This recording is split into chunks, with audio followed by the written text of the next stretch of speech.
وہ مجھے اٹھا کر لے کر گراؤنڈ میں چلے گئے. کافی دیر وہاں پر پڑا رہا میں، تقریباً آدھا گھنٹہ.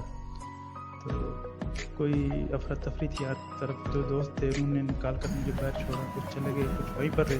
شکیل سوری میں آپ کو انٹرپٹ کری، تھوڑا سا اونچا بولیے گا تاکہ آپ زیادہ آڈیبل ہو جائیں. پھر دوستوں نے مجھے پاس ہی ایک ہاسپٹل تھا، تو مجھے کسی ذریعے سے انہوں نے ہاسپٹل تک پہنچایا، لیکن ہاسپٹل جو ہے وہ بھی گر کے ختم ہو چکا تھا بالکل ہی. تو وہاں پر بھی کوئی نہیں تھا. وہاں پر انہوں نے مجھے یہ کیا کہ ہاسپٹل کے باہر سین میں چھوڑ دیا. تو سین میں رہا میں کافی پورا دن. گھر والوں کو کوئی علم نہیں تھا میرے بارے میں. تو ہو چکی تھی، ڈیتھ ہو چکی تھی، تو کافی زخمی بھی تھے. تو ان کو میرے بارے میں نہیں معلوم تھا. جب شام کو ان کو کسی طرح پتہ چلا تو مجھ تک میرا بھائی پہنچا. تو میں سین میں پڑا تھا، اور وہاں سے اٹھا کر لانے تک گھر تک جو ہے وہ 2 کلومیٹر کا راستہ ہے. تقریباً 2 کلومیٹر اٹھا کر لانا ایک بھائی کے پاس میں بہت مشکل تھا میرے لیے. اور اٹھا کر تو پھر اس نے یہ کیا کہ کچھ شیٹس وغیرہ ڈھونڈ کر لایا، میرے اوپر رکھی. رات کو بارش تھی بہت زیادہ، ہم پوری رات ان شیٹس کے نیچے رہے اس سین میں. تو دوسرے دن گھر والے گئے، انہوں نے چارپائی لے کر اٹھا کر گھر لے کر آئے. تو مجھے اس وقت جو ہے وہ یورین کی تکلیف شروع ہو چکی تھی بہت زیادہ، کیونکہ یورین بلاکیج ہو جاتی ہے اسپائنل انجری جب ہوتی ہے انسان کی. تو مجھے بہت زیادہ اس کی تکلیف تھی اور میں تڑپ رہا تھا اس کی وجہ سے. تو ایک دن میں نے گھر گزارا کسی طرح. گھر تو نہیں تھا، بس ہم اس طرح کھیتوں میں پڑے ہوئے تھے. کھیتوں میں لے کر کے ٹینٹ پر جو شیٹس وغیرہ تھیں ہمارے اوپر تھیں. تو ادھر ایک دن گزارا. پھر تیسرے دن ہیلی کاپٹر وغیرہ جو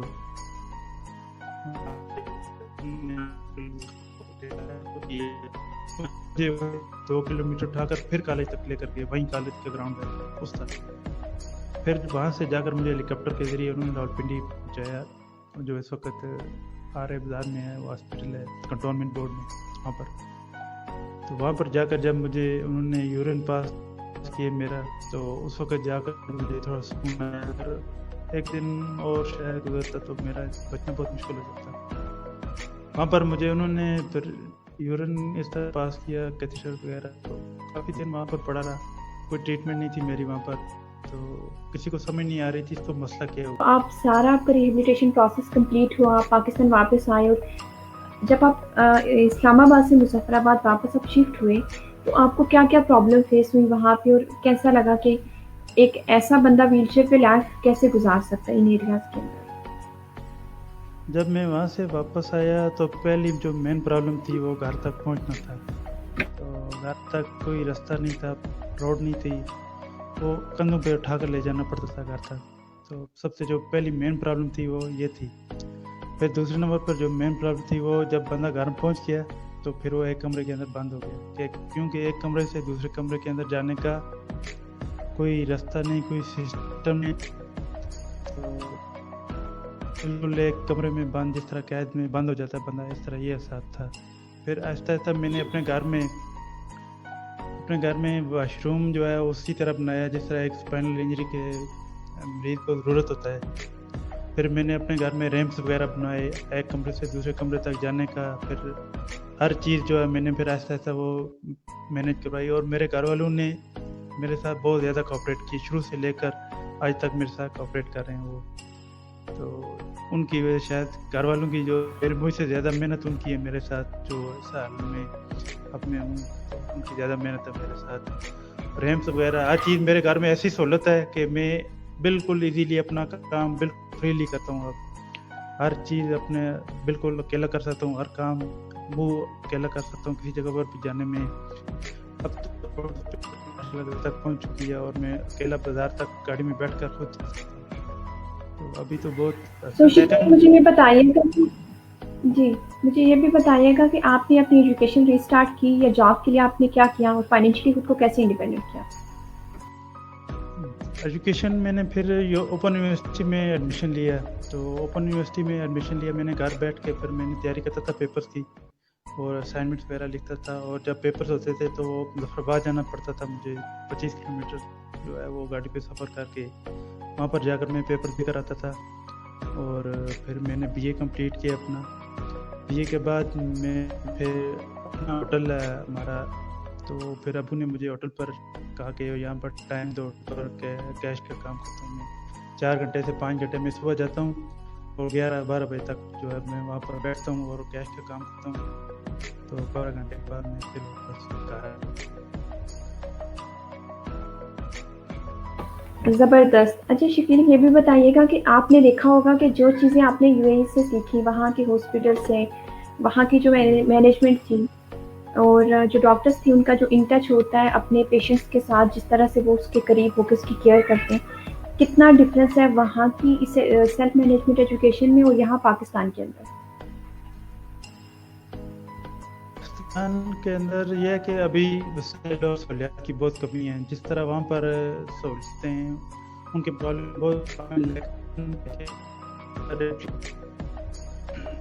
وہاں پر UAE میں تھا نا، جب وہاں پر میری ٹریٹمنٹ ہوئی تو انہوں نے مجھے کلیئر نہیں کیا تھا کہ آپ کے ساتھ یہ انجری ہوئی ہے اور آپ کے ساتھ یہ زندگی بھر چلے گی، تو وہاں پر انہوں نے یہ کیا، لیکن یہ چیز مجھے جب میں واپس آیا پاکستان، جب میری ریہیبلیٹیشن شروع ہوئی تو پھر مجھے ایسا ایسا پتہ چلنی شروع ہوئی کہ یہ انجری اس طرح زندگی بھر ساتھ چل سکتی ہے اور اس کے ساتھ مینیج کرنا پڑے گا، تو ریہیبلیٹیشن میری جو ہے NIL میں شروع ہوئی، پھر وہیں سے میں نے سیکھنا شروع کیا سب کچھ، اور آہستہ آہستہ مجھے پھر سمجھ آتی گئی اس طرح یہ ڈسیبلٹی کے ساتھ کیسے چلنا ہے، اور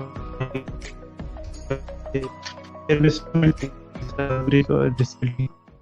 اور اس کے ساتھ پھر مینیج کرنا سیکھتا گیا وہاں پر۔ تو یہاں پر سہولیات کی کمی تھی لیکن بہت اچھی ریہیبلیٹیشن ہوئی ماشاءاللہ، بہت اچھا انہوں نے کوآپریٹ کیا یہاں پر پاکستان میں، اسلام آباد میں، تو بہت اچھا انہوں نے سکھایا، سب کچھ کافی سیکھنے کو ملا، اور وہی آج کام آ رہا ہے جو سیکھا وہاں سے۔ اور ابھی آپ مظفر آباد میں کیا کر رہے ہیں آج کل؟ آپ کی کیا مصروفیات ہیں؟ آج کل میں ہوٹل پہ جاب کر رہا ہوں، اپنا ہوٹل ہے تو اسی پہ کام کر رہا ہوں، کیش کا کام ہوتا ہے، کاؤنٹر پہ بیٹھتا ہوں اور کیشنگ اور ڈیلی کر آتا ہوں۔ افراد کو فائنینشلی انڈیپینڈنٹ ہونا چاہیے، اپنے آپ کسی کے آگے ہاتھ پھیلانے کے بجائے اپنے آپ کو اتنا انڈیپینڈنٹ کریں کہ وہ کوئی بھی کام کرے ان کو جھجک محسوس نہیں کرنی چاہیے۔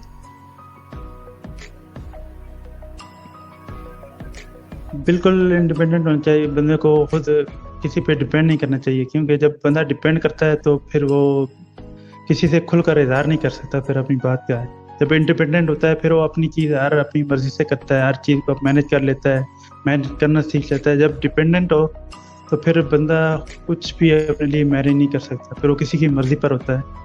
تو انڈیپینڈنٹ ہونا بہت ضروری ہے، سب سے پہلے انڈیپینڈنٹ ہونا، اور اس کے لیے آپ کا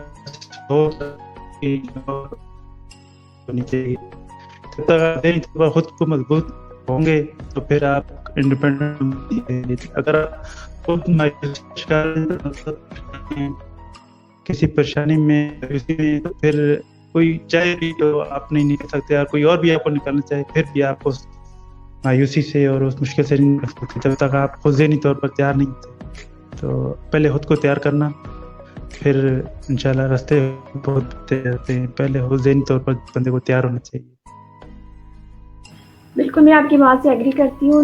مجھے بڑی خوشی ہوتی ہے کہ جب آزاد کشمیر کے لوگوں کو میں دیکھتی ہوں، وہ صرف کسی حادثے سے گزرنے کے بعد وہ ذہنی طور پہ اتنے اسٹرانگ ہوتے ہیں، وہ پہاڑوں کے جیسے مضبوط ان کے حوصلے ہوتے ہیں۔ And you are one of them. اور یہ بات بہت ضروری ہے کہ فائنینشلی انڈیپینڈنٹ ہونا ہر پرسن ود ڈسیبلٹی کو چاہیے کہ وہ اپنے آپ کو برڈن بنانے کے بجائے جو بھی وہ کرنا چاہتے ہیں، جس اسٹرینتھ کے ساتھ جس لیول پہ وہ اپنے آپ کو انڈیپینڈنٹ کر سکتے ہیں، وہ ضرور کریں۔ بالکل، کئی ہمارے دوست ہیں جو شکوہ کرتے ہیں، گلہ کرتے ہیں کہ ہمارے ساتھ کوئی ساتھ نہیں دے رہا یا ہم کچھ کر نہیں سکتے، ہم معذور ہیں، اس طرح ہمارے لیے مشکل ہے۔ معذور تو ہو جاتا ہے بندہ، لیکن اس کے بعد یہ آپ تک ہے کہ آپ اس معذوری کو کیسے ہینڈل کرتے ہیں۔ سب سے پہلے معذوری کو ہینڈل کرنا سیکھ لیتے ہیں، اپنی معذوری کے بارے میں جانتے ہیں کہ کس طرح میں نے خود کو فٹ رکھنا ہے، اپنی صحت بحال رکھنی ہے۔ سب سے پہلے میں چیزیں یہی ضروری ہے، کیونکہ جب تک مسئلے ہے تو وہ چاہے جتنا بھی کچھ کر لے وہ بہت پیچھے چلا جاتا ہے۔ پریشر تو اس کو انسان کو بہت پیچھے چلا جاتا ہے۔ میرے ساتھ ہوا پریشر سوچ بولتا، میں مینٹلی طور پہ خود کو پیچھے لے گیا تھا، اور کچھ کر نہیں سکتا تھا. میرے دل میں پھر مایوسی ایک بیٹھ گئی. میرے خود اپنی صحت کے بارے میں ہم لوگ جو بھی میرے بھائی سن رہے ہیں, تو پہلے اپنی صحت کا خیال رکھنا ضروری ہے. اپنے آپ کو مینیج کرنا, اپنی ڈسبلٹی کو کیسے لے کے چلنا ہے, کیسے مینیج کرنا ہے, اس کو سب سے پہلے یہ ضروری ہے. تو پھر یہ ذہن سے نکال دیں کہ ہمیں کوئی کر کے دے گا تو ہمارے لیے آسانی ہوگی. خود جب تک آپ کے ذہن میں بالکل. میں یہاں پہ ایک بات کرنا چاہوں گی کہ ابھی کچھ دن پہلے میں نے ایک پکچر دیکھی, ایک خاتون ویل چیئر پہ ان کی ڈیتھ ہو چکی ہے. تو میں پرسنلی تو ان کو نہیں جانتی, انا للہ و انا الیہ راجعون, لیکن مجھے جو جس بات کا دکھ ہوا وہ یہ تھی کہ آپ شکیل اپنا مائک آپ میوٹ کر دیں تھوڑی دیر کے لیے. تو مجھے جس چیز کا بیسکلی دکھ ہوا تھا وہ یہ تھی کہ ہم لوگ اپنی فزیکل کنڈیشن کو دیکھتے نہیں ہیں اور اپنے اوپر وہ برڈن ڈال لیتے ہیں کہ ہم یہ بھی کر سکتے ہیں, ہمیں یہ بھی کرنا چاہیے, ہمیں سوشل ورک کرنا چاہیے. اب ضرور کریں, آپ دوسروں کے لیے ضرور اچھا کریں, بٹ پہلے آپ کی اپنی ذات آتی ہے. جی شکیل. اچھا, کچھ کنورسیشن ہماری اسکپ ہو جاتی ہے کی وجہ سے, لیکن مجھے بہت اچھا لگ رہا ہے آپ سے بات کر کے, کیونکہ جب دیکھیں ہم دو لوگ ایک ہی سچویشن سے گزرتے ہیں اور ہمیں ایک دوسرے کے پرابلمس کا بہت اچھی طرح پتہ ہوتا ہے. میں ایک دفعہ سے ساری سچویشن کو سمرائز کروں گی. 2005 کا نیچرل ڈیزاسٹر, اس میں سے آپ نکل گئے, آپ کا ریہیبلیٹیشن پروسیس ہوا, آپ یو اے گئے, واپس آئے, آپ نے سیلف مینجمنٹ سیکھی, آپ انڈیپینڈنٹ ہوئے, آپ واپس کشمیر چلے گئے, اس کے رہے جہاں پہ basic health and education facilities بہت ریئر تھی, پھر بھی آپ نے اپنا ایک سیٹ اپ کیا, آپ نارمل زندگی گزار رہے ہیں. آپ ایک امید ہے, ایک حوصلہ ہے ان لوگوں کے لیے جو یہ سمجھتے ہیں کہ with in the cities internet condition ان کی اسٹیبل ہوتی ہے, اس کے باوجود وہ ڈیجیٹلائزیشن سے بھی واقف ہیں, پھر بھی وہ رو رہے ہوتے ہیں کہ ہماری زندگی میں اچھی جاب کے ساتھ ہوتے ہیں, پھر بھی وہ کہتے ہیں کہ ہماری زندگی میں یہ نہیں ہے, ہم یہاں پہ لیگ کریں. سو آپ جیسے لوگ جو ہیں وہ سورس آف انسپریشن ہوتے ہیں.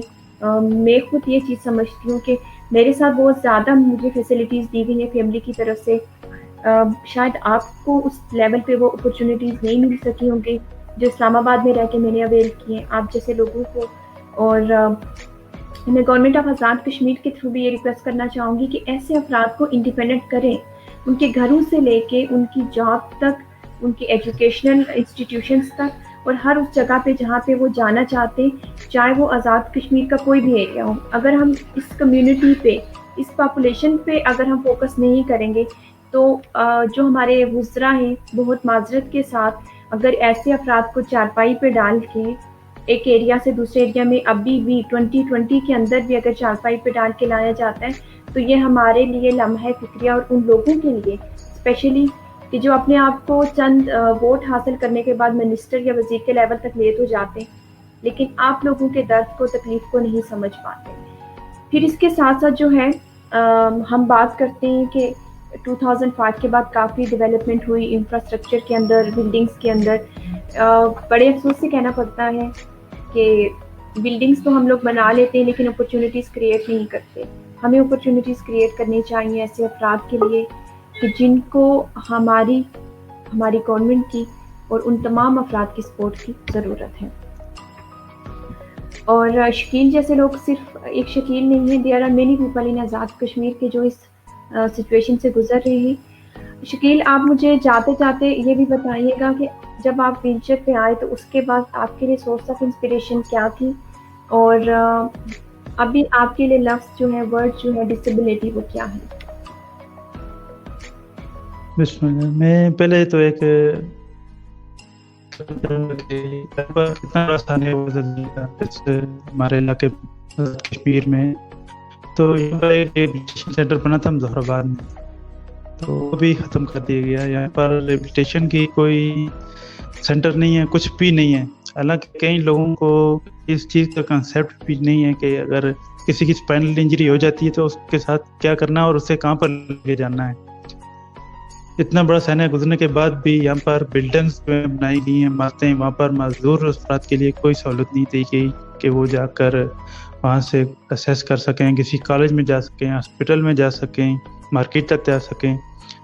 کوئی بھی سہولت فراہم نہیں کی گئی معذور افراد کو. حالانکہ سب سے زیادہ جو ہے ڈسیبل افراد وہ تقریباً آزاد کشمیر اور ان علاقوں میں ہوئے ہیں.